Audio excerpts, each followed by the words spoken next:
अस्सलाम वालेकुम व्यूअर्स, मैं हूं समीना पाशा। उम्मीद है आप लोग खैरियत से होंगे। व्यूअर्स, आज 2-3 अहम मामलात हैं जिन पर बात होगी। एक तो जिक्र करेंगे जनाब जनरल बाजवा साहब की एक वीडियो बड़ी वायरल हुई है। दोबारा से वो खबरों में आ गए हैं। अगरचे वो जाते जाते कह के गए थे कि वो गुमनामी में जा रहे हैं, लेकिन गुमनामी ऐसा लगता है उनके नसीब में है नहीं। गुमनामी से ज़्यादा कुछ बदनामी बन गई है शायद। लेकिन क्या है असल मामला और क्या नहीं है, उस पर थोड़ी बात करेंगे जी। आज वीलॉग में थोड़ा जिक्र करेंगे कि आगे इस हुकूमत का और इसके हैंडलर्स का क्या प्लान नज़र क्या आ रहा है, इलेक्शन को लेकर के, चेयरमैन पीटीआई इमरान खान साहब को लेकर के, या फिर दीगर जो मामलात हैं जो पार्टी के साथ करना है उसको लेकर के। तो थोड़े से कुछ इस सिलसिले में इनसाइड इन्फॉर्मेशन है वो भी आपको देंगे। आप सबसे रिक्वेस्ट है कि चैनल को कर लें सब्सक्राइब और वीडियो को लाइक और शेयर भी किया करें प्लीज़। अच्छा जी, पहले तो जैसे मैंने कहा कि जनरल बाजवा साहब की जो वीडियो है वो बहुत ज़्यादा वायरल हुई है और उस पर बड़ा रिएक्शन भी आ रहा है, लोग बात कर रहे हैं। ऑनेस्टली ज़ाहिर है गालम गलोच या बदतमीज़ी, वो भी पब्लिक प्लेस पर, वो भी कोई जब अपनी फैमिली के साथ हो, किसी खातून के साथ हो, तो उस वक्त उसके साथ जो इस किस्म की हरकत व सकनात हैं वो किसी तरह भी अप्रिशिएट तो नहीं की जा सकती, इसमें तो कोई दो राय नहीं है। लेकिन अगेन इस वाक़ये ने बहुत सारी चीज़ों को जन्म दिया है। पहले तो इस वीडियो से मुतालिक भी बहुत से सवालात हैं कि ये वीडियो किसने बनाई, क्यों कर बनाई, जो शख्स ये वीडियो बना रहा है क्या वही शख्स है जो कि गालियाँ भी दे रहा है, और उसका मकसद क्या था। वो तो कोई अफ़गानी लग रहा है, गुफ्तगू से, लहजे से पश्तो में बात कर रहा है, तो क्या वो उसका क्या जनरल बाजवा के साथ ग्रज हो सकता है और वो क्यों उनको बुरा भला कह रहा है। तो बहुत सारी चीज़ें हैं इसके ऊपर जिसके ऊपर क्वेश्चन किया जा सकता है। दूसरा ये कि क्या इस वीडियो से ऐसा तो नहीं है कि बजाय इसके कि हम ये शो कर रहे हैं कि जी गमो गुस्से का इजहार है, बज़ाहिर तो वीडियो में गमो गुस्से का इजहार है, लेकिन इसकी आड़ में ये भी हमें नज़र आ सकता है कि एक हमदर्दी भी लोगों के अंदर जनरेट की गई है या हुई है जनरल बाजवा साहब को लेकर के। और बहुत सारे लोग इसको इस पर राय में भी देखते हैं कि देखें जी, एक वक्त में आप कभी बहुत ताकतवर होते हैं, हर चीज़ आपके लिए एक ऐसे आपके चुटकी के हुक्म के बराबर होती है और आप इधर हुक्म करते हैं और वो हो जाती है, और किसी दूसरे लम्हे में आप कैसे बेबस नज़र आते हैं कि कोई आपके मुंह पर आपको बुरा भला कह रहा है और आप उसका कुछ नहीं बिगाड़ पाते। तो बहुत सारे एक इसके जो एस्पेक्ट हैं वो हम डिस्कस कर सकते हैं। जनरल बाजवा साहब की वीडियो जब मैंने देखी तो मेरे जहन में क्या ख्याल आया, मेरे जहन में सबसे पहले आज़म सवाती साहब के ट्वीट आए। मेरे जहन में सबसे पहले आज़म सवाती रोते हुए आए, रोते हुए प्रेस कॉन्फ्रेंस करता हुआ आज़म सवाती मेरे जहन में आया। मैं ये सोचने लगी कि वही शख्स है कि जिस पर आज़म सवाती ने कोई ये गालन गलोच इस लिहाज से नहीं की थी, जैसे हम उसमें ऐसी गालियाँ वो दे रहा था जो मैं रिपीट भी नहीं कर सकती और आदियों का तो मुझे मतलब भी नहीं पता।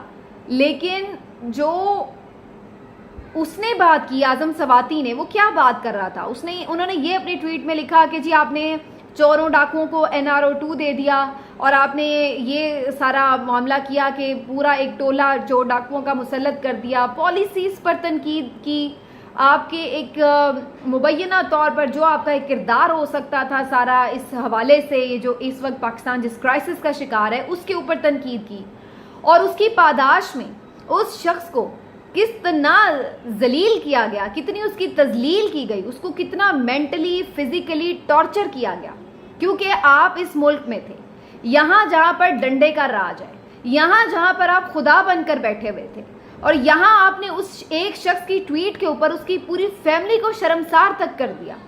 उसके साथ क्या नहीं हुआ, उसको जेल में डाला, उसको मारा पीटा गया, 74 साल वो शख्स, उसको तशद्दुद उस पर किया गया, उसके बीवी बच्चों पोते पोतियों के सामने उसको अरेस्ट किया गया, इस पादाश में कि उसने वो ट्वीट क्यों की, क्यों ये बात कही कि जी बाजवा ने NRO 2 दिया है, जनरल बाजवा ने NRO 2 दिया है इन चोरों डाकुओं को। ये बात आप उस वक्त मसनद इक़्तिदार पे थे, आपसे बर्दाश्त नहीं हुआ, और आप लोगों ने उस बंदे को, वो जो एक सिटिंग सेनेटर था, वो एक सिटिंग सेनेटर था और उसकी कोई इज्जत व अहमियत नहीं थी आपके नज़दीक, सिर्फ इसलिए कि उसने ये बात क्यों कर दी, और आपने उसको उठा के जेल में डाला, उसको मारा पीटा, तशद्दुद किया, उसकी निजी किस्म की प्राइवेट वीडियो उसकी बीवी के साथ वो आपने बना डाली, उसको भिजवा दी, उसकी बेटी को भिजवा दी। इतनी गिरी हुई हरकतें हुई। क्यों? क्योंकि जी वो तौहीन बाजवा के मुर्तकिब हुए। क्यों? क्योंकि जी उन्होंने क्यों पिन पॉइंट कर दिया इस पॉलिसी के खिलाफ। बहुत सारे लोग आज एक बात करते हैं, मैं थोड़ा सा इसको थोड़ा टॉपिक से शायद दूर हो जाऊं, लेकिन मुझे ये बात करनी है। बहुत सारे लोग आज ये बात करते हैं कि जी इमरान खान पहले अमेरिका के ऊपर डालते थे अपनी सारी गवर्नमेंट गिराने का मामला, और उसके बाद फिर वो जनरल बाजवा का नाम लेना शुरू हो गए। तो जी देखें ये उनका यू टर्न था या उस तरह। मतलब आप क्या चाह रहे थे कि यानी अगर एक तो ये कि जो अमेरिका का उसमें एक नापसंदगी थी इमरान खान साहब के लिए, साइफर एक मौजूद है, एक हकीकत है, वो सारी बातें अपनी जगह, जो अमेरिका का उसमें कोई भी एक डिसलाइकिंग थी इमरान खान की गवर्नमेंट के लिए, वो अपनी जगह। लेकिन आप अगर इमरान खान को उस वक्त पता भी था कि बाजवा का भी उसमें उतना ही किरदार है, तो वो सिटिंग बाजवा के ऊपर इसी तरह से बातें करते और फिर उनके साथ वही होता जो जनरल बाजवा के साथ हो रहा है। यानी आप कौन से मुल्क में बैठे हुए हैं और आप वहां पर ये खुलकर इस तरह की बात कर सकते हैं। अभी तो उन्होंने कोई मतलब आर्मी चीफ की बात नहीं है, एक मेजर जनरल का नाम लिया है कि मुबैना तौर पर वो कातलाना हमले में मुलव्वस है, और उसके बाद पूरी उनका क्या, उनको इबरत का निशान बनाने का पूरा हमें वो एक मंजरनामा जो है वो दिखाया जा रहा है। ये मैं बताना चाह रही हूँ कि जब आप इक़्तिदार में होते हैं, जब आप बादशाह बने हुए थे यहाँ पर, तो आपने एक ट्वीट करने पर एक शख्स के साथ क्या किया। आज एक दूसरा कोई शख्स, कोई दूसरा गैर मुल्की, ना जाने कौन, ना मालूम शख्स, वो आपके मुंह पर आपको गालियां देकर जा रहा है, आपकी बीवी के सामने आपको गालियां देकर जा रहा है, और आप उसका मुंह नहीं बंद कर सकते। आप उसको एक खुली धमकी सिर्फ ये दे रहे कि जी पुलिस आ जाएगी, और वो भी यही बात कह रहा है कि अगर पुलिस का ना होता ना डर, तो फिर मैं तुम्हें बताता कि मैं तुम्हारे साथ करता क्या। क्योंकि कम से कम उन मुल्कों में, फ्रांस में वो बैठे हुए हैं, बड़े ज़िंदगी सुकून और आराम से गुजार रहे हैं, तो वहाँ पर कम से कम कानून की इतनी हुक्मरानी है कि वहाँ पर पुलिस का डर है। चाहे वो कोई एक्स आर्मी चीफ हो किसी मुल्क का या कोई आम शहरी हो, उसको ये पता है कि पुलिस ज्यादती नहीं करेगी। लेकिन बहरहाल ये एक बात रह गई। लेकिन मुझे ये वीडियो देखकर, जहाँ इस बात का अफसोस है कि गालिम गलोच नहीं होनी चाहिए, लेकिन दूसरी तरफ मैं ये ज़रूर सोच रही थी कि ये आप देख सकते हैं, ये है डिफरेंस इस मुल्क में कि आप कहीं कोई बात नहीं कर सकते अगर कोई शख्स जो है वो इवन आपके साथ ज्यादती करे, आपके मुल्क के साथ अगर आपको लग रहा है कि वो गलत करे। आपका बयान है, गलत भी हो सकता है आपको उससे इख्तलाफ हो उसके बयानिए से, लेकिन उसका मतलब ये है कि उसके साथ वो किया जाएगा जो आप आजम सवाती के साथ कर गए। क्यों किया? उसको इबरत का निशान बनाने के लिए, ताकि दोबारा कोई ये जुर्रत ना कर सके कि तौहीन बादशाह ना कर सके। ये था बुनियादी मकसद।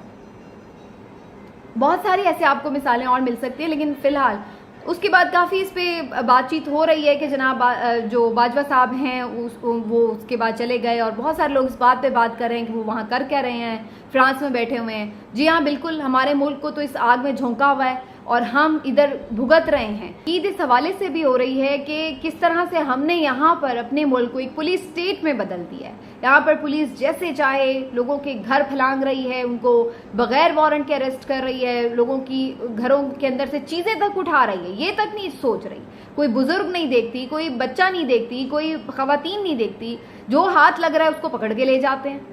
इस तरह का आपने पुलिस स्टेट बना दिया। गुल्लू बट्टों की तरह उन्हें खुली छुट्टी मिली हुई है, बदमाश बने हुए हैं पुलिस वाले कि जैसे चाहें कर लें, उनको कोई पूछने वाला नहीं है।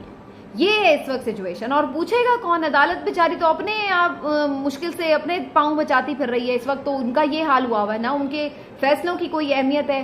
पहले हायर जुडिशरी के ऊपर अटैक रखा हुआ था, अब छोटी वाले अदालतें अगर कोई फैसले दे रही हैं तो उनके ऊपर चढ़ दौड़े हैं कि जी ये इनको छोड़ क्यों रही हैं, क्यों ये आइन और कानून के मुताबिक फैसले कर रही हैं। इस किस्म की जो है वो सारी सिचुएशंस बनाई जा रही हैं। लेकिन बहरहाल लेट्स सी ये कितनी देर तक सारा कुछ चलता है जनाब। थोड़ी बाद में करूंगी। PMLN ने आज मरीम नवाज साहिबा ने आज़ाद कश्मीर में जलसा किया, वहाँ पर फिर से उन्होंने बड़ी तकरीर की जिसमें उन्होंने अगेन इमरान खान साहब को बुरा भला कहा। इसके अलावा उनके पास होता ही क्या कहने के लिए, लेकिन एक उसमें अगेन उनकी वही सारी बातें कि जी आज कल्ला बैठा रो रहा है ये, और इसकी सारी पार्टी टूट गई है, और ये सब जो है लोग छोड़ के चले गए हैं, और कह रहा था मैं रुलाऊंगा लेकिन आज खुद रो रहा है। तो इस किस्म की उनकी वही एक बहुत ही आमियाना सी सतही सी गुफ्तगू जो वो हमेशा करती हैं वही उन्होंने की। और उसमें मैं वही हैरान हो रही थी देख के कि एक तो जाहिर है वहाँ पे भी कोई ख़ास क्राउड नज़र नहीं आया उस तरह से, और अब ये पार्टीज क्या कर रही हैं कि एक जाली सर्वेज करवा के और वो भी सोशल मीडिया पर डाल रही हैं कि जो हमारी बड़ी मकबूलियत हो गई और हम बड़े बहुत जनाब तुरम खां बन गए। तो चलिए मान लिया आप बहुत मकबूल हो गए, तो आइए ना फिर मैदान में करवा लीजिए इलेक्शन के ऊपर सूरत हाल ये है कि ये बात तो तय है, रिटन ऑन द वॉल है कि जब तक पीटीआई और इमरान खान का बंदोबस्त नहीं किया जाएगा तब तक ये लोग इलेक्शन में नहीं जाएंगे। अक्टूबर में ये चाहते हैं कि इलेक्शन हो जाएं और उसकी दो वजूहात हैं। एक तो जाहिर है आलमी तौर पर भी इनके ऊपर प्रेशर आएगा और दूसरी वजह यह है कि खुद जरदारी साहब भी ये चाहते हैं कि अक्टूबर में इलेक्शन में जाया जाए। पीपल्स पार्टी इस बात के ऊपर बजिद है कि अक्टूबर में इलेक्शन हो, इसे डिले ना किया जाए। कुछ उनको नजर आ रहा है कि शायद उनके लिए सीन भी बन सकता है, उनको कुछ कमिटमेंट्स, कुछ गारंटीज दी गई हैं कि आगे जो हुकूमत है उसमें उनका बड़ा किरदार हो सकता है। तो इस हवाले से भी वो काफी पूरी उम्मीद है। लेकिन ये अलग बात है कि ग्राउंड रियलिटीज क्या है। पंजाब में बड़ा लोग बात कर रहे थे जी, बड़े डेरे डालिए जरदारी साहब ने। मुझे तो आप सच पूछे, मैं तो खुद जर्नलिस्ट हूं, लेकिन मैं आपको एक बंदे का नाम नहीं बता सकती कि कौन जरदारी साहब के साथ गया है, कौन शामिल हुआ। यानी कोई भी एक प्रोमिनेंट लीडर ऐसा नहीं है जिसने पीपल्स पार्टी ज्वाइन की हो पीटीआई छोड़ के, तो कोई मुझे ऐसा नजर नहीं आया। कोई बहुत यानी बड़ा नाम तो मुझे नजर नहीं आ रहा और कोई बड़ी कामयाबी उस लिहाज से नहीं हासिल कर सके जरदारी साहब। पीएमएलएन भी खुद को बहुत इनसिक्योर फील कर रही है। साउथ पंजाब में वैसे ही उसकी छुट्टी हुई पड़ी है और सेंट्रल पंजाब में भी हार्ड टाइट है। उधर सिंध में तो उसका कोई वजूद ही नहीं है। तो उन्हें नजर आ रहा है कि अगली गवर्नमेंट उनकी तो बनती नजर नहीं आ रही। जो प्लानर्स का प्लान लगता है उसमें बुनियादी तौर पर यह नजर आता है कि जनाब मिल के कोई मखलूत हुकूमत बने, ये छोटे छोटे 2-3 ग्रुप्स मिल के हुकूमत बनाएं और उसमें जो मेन किरदार है वो शायद पीपल्स पार्टी को ही दे दिया जाए। तो इस तरह का कुछ प्लान नजर आता है। लेकिन अगेन ये भी सिर्फ उसी वक्त होगा जब पहले पीटीआई को किसी तरफ लगा दिया जाएगा। उसके लिए दो ऑप्शंस हैं। पहला ऑप्शन तो ये है कि सिरे से ही पार्टी को बिल्कुल खत्म कर दिया जाए। ये ऑप्शन करना थोड़ा इन्हें मुश्किल नजर आ रहा है। उसकी वजह यह है कि ज़ाहिर एक वोट बैंक अपनी जगह मौजूद है पार्टी का। ऐसा नहीं हुआ कि पार्टी टूटने से वोट बैंक भी खत्म हो गया हो। और फिर इस बात का खदशा है कि अगर लोगों ने बिल्कुल इससे मुंह मोड़ लिया इलेक्शन से, तो फिर उस इलेक्शन की क्रेडिबिलिटी जो है वो भी क्वेश्चनेबल हो जाएगी। और जाहिर है कि फिर कहीं ना कहीं इंटरनेशनली भी एक प्रेशर आता है कि जी किस टाइप का इलेक्शन हुआ है आपका। तो इसलिए भी मुझे लगता है कि पीटीआई की कोई शक्ल बरकरार रखने की कोशिश की जा रही है और उसके लिए दो अहम जो हैं वो एक आप कह लें शख्सियात इसमें किरदार अदा कर सकती हैं। एक है शाह महमूद कुरैशी और दूसरे हैं परवेज इलाही साहब। बहुत सारे लोग इस बात पे हैरान थे कि ये क्यों अभी तक डटे हुए हैं। मुमकिन है मैं उनकी नीयत पे शक नहीं कर रही, हो सकता है वो इमरान खान के साथ वाकई पुरखुलूस हो और उन्हें अपनी सियासत भी इसी में बचती नजर आती हो। लेकिन मेरा अपना अंदाजा ये भी कहता है कि ये भी बज़ाहिर हो सकता है कि ताकतवर हलकों की जानिब से भी उनके ऊपर एक थोड़ा नर्म हाथ रखा जाए और उनको ये एहसास दिलाया जाए कि भाई अगर पीटीआई किसी तौर पर हमने काबिल कबूल करनी है तो इसी तरह हो सकती है कि इमरान को तो हम माइनस कर देंगे, लेकिन जो उसकी बाकी बची कुची शक्ल हो पीटीआई की, उसको इन दोनों में से ही कोई लीड कर रहा हो। क्योंकि ये लोगों के साथ एस्टेब्लिशमेंट का चलना आसान है। शाह महमूद कुरैशी हो या फिर परवेज इलाही साहब हो, ये एक्सेप्टेबल है। तो ऐसी पीटीआई जिनको ये हेड कर रहे हों, हो सकता है कि वो इनके लिए एक्सेप्टेबल हों और वहां पर बाकी जो पीटीआई के मेंबरान हैं जो फिलहाल न तरीन के साथ जा रहे हैं, ना पीपल्स पार्टी के साथ जा रहे हैं, ना पीएमएलएन के साथ जा रहे हैं, तो वो भी उनको आके वहां पर ज्वाइन कर ले और अवाम में ये तासुर जाए उनका कि जनाब देखें ये वही पीटीआई है जो इमरान खान की पीटीआई है और आप इसको वोट करें और उसके बाद ये हम देख लेंगे कि इमरान खान को की शायद वापसी का कोई रास्ता बहाल हो। लेकिन दूसरी जानिब ऐसा नजर आता है कि अगर वो कोशिश होगी इस्टेब्लिशमेंट की कि इस पीटीआई को फिर अपने बिल्कुल इन्फ्लुएंस में करके उस तरह से कर लिया जाए कि ये लोग फिर उधर से हिल ना सकें जो कमिटमेंट्स इनके साथ करें। तो मुझे आने वाले दिनों में कुछ ऐसी सूरत नजर आ रही है कि पीटीआई की कोई ऐसी शक्ल बनाने की कोशिश की जा रही है ताकि उसको इलेक्शन से बिल्कुल माइनस करके इलेक्शन को मुतनाज़े भी ना किया जाए, लेकिन साथ ही साथ ये भी किया जाए कि जी माइनस भी हो गया और उसके साथ साथ जो उनकी स्ट्रेंथ है उसको भी मुख्तलिफ पार्ट्स में तोड़ लिया जाए। तो इस किस्म की शायद कोई आगे आने वाले दिनों में आपको कोशिश नजर आए। ये इनका प्लान हो सकता है। अगेन मैं बार बार कहती हूँ कि कोई सिचुएशन कैसे टर्न आउट होती है और कैसे अल्लाह ताला कोई प्लान इनका नेस्तो नाबूद करता है वो तो अल्लाह बेहतर जानते हैं और क्या कोई सिचुएशन बनती है, लेकिन बज़ाहिर ये प्लान जो है वो नजर आ रहा है। और लास्टली मैं ये थोड़ी सी बात करना चाहती हूँ कि बहुत सारे लोग ये बात कर रहे थे, आज मैं इमरान खान के हवाले से सुन रही थी, मरियम नवाज की भी तकरीर और भी जो बाकी लोग आके रोज़ अपने जो कहते हैं ना जहर अफशानी करते हैं, तो वो बातें कर रहे हैं जी ये बड़ा कोई जो है वो हो गया है, मुल्क दुश्मन हो गया, आर्मी दुश्मन हो गया है। तो मुझे कोई सिर्फ इतनी बात बता दे कि जब नवाज शरीफ ने तैयारा हाईजैक करने का प्लान किया था तो वो कौन था, तो क्या उसके नाम पे पाबंदी लग गई थी, तो क्या हुआ था, तो क्या उसको जान से मार दिया गया था या उसका ट्रायल आर्मी कोर्ट में चला था, क्या वो कोई छोटा जुर्म था कि सिटिंग आर्मी चीफ का तैयारा हवा में है और आप उसको लैंड नहीं करने दे रहे अपने मुल्क के ऊपर। तो तैयारा हाईजैक का जो केस था उसके बाद भी, चाहे वो झूठा था या सच्चा था, जैसे बिल्कुल जैसे इस वक्त इमरान खान के ऊपर जो केस है चाहे झूठा है या सच्चा है उसको भी एक तरफ रख दें, लेकिन केस तो उनके ऊपर भी इसी किस्म का था। डॉन लीक्स पे भी यही केस था। उस वक्त क्या आप फौज के साथ थे, क्या फौज के इमेज के लिए बहुत अच्छा कर रहे थे?